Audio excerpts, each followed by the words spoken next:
stages that are essentially different does not at all mean indefinitely postponing one's ultimate aim or slowing down one's progress and advance. On the contrary, it is for the purpose of accelerating this advance, of achieving the ultimate aim as quickly as possible, that it is necessary to understand the relation of classes in modern society.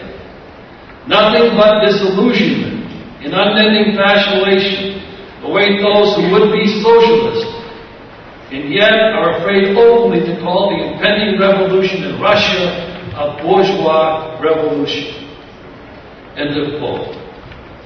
Lenin had no hesitation of embracing a political task, a bourgeois democratic revolution that fell far short of a socialist revolution.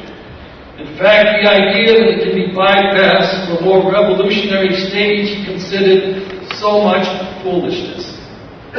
Similarly, our strategic policy to assemble a broad labor-led coalition is no detour, but rather the key link to moving the whole chain of struggle forward.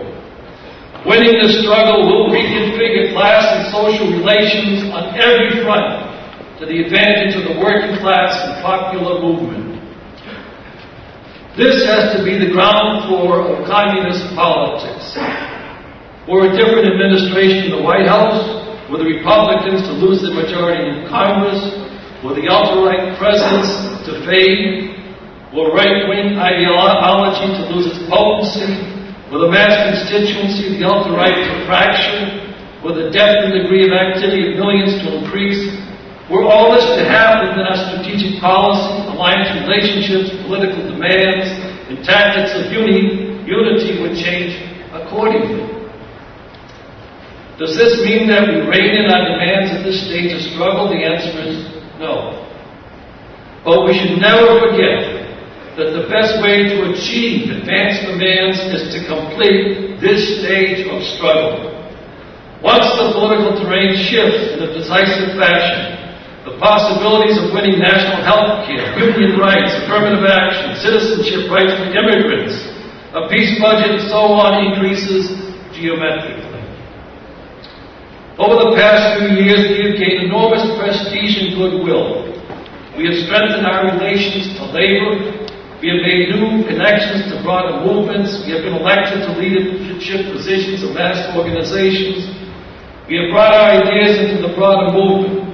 The People's Weekly World of Political Affairs have won many new friends. And we have increased our size all because of our strategic policy of building the broadest possible unity to defeat the right wing. Are there weaknesses in our work? Of course there are. But they don't stem from our strategic policy. In fact, our strategic policy has positioned us to address our one biggest shortcoming, the need to rapidly increase our membership size and revitalize the party clubs.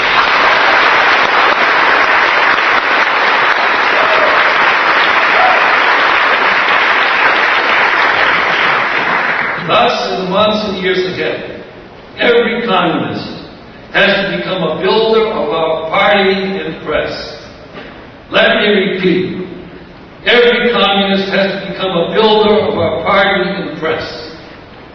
Everyone has to become a communist spokesperson to an ever-expanding network of co-workers, co-activists, and friends. Let me repeat.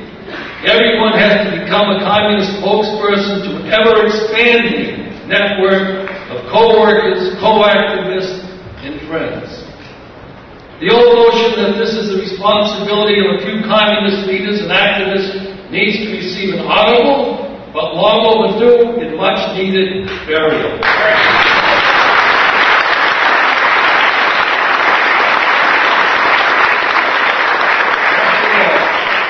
After all, the Cold War and McCarthyism are over.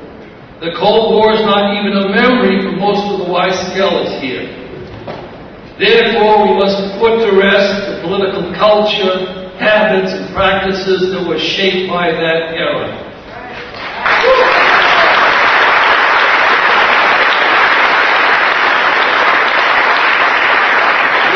With some notable exceptions.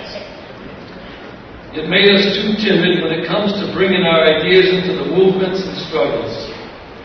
It made us too timid to sell subscriptions to the People's Weekly World and Political Affairs. Last but not least, it made us too timid to ask people to join the party and the YCL. The party as an organization has to grow by a variety of means. Our publications, press statements, the internet, public events, classes, all of this. But it is also imperative that every communist overcome timidity in taking a page out of the book of our gay, lesbian, bisexual, transgender comrades. Come out of the closet.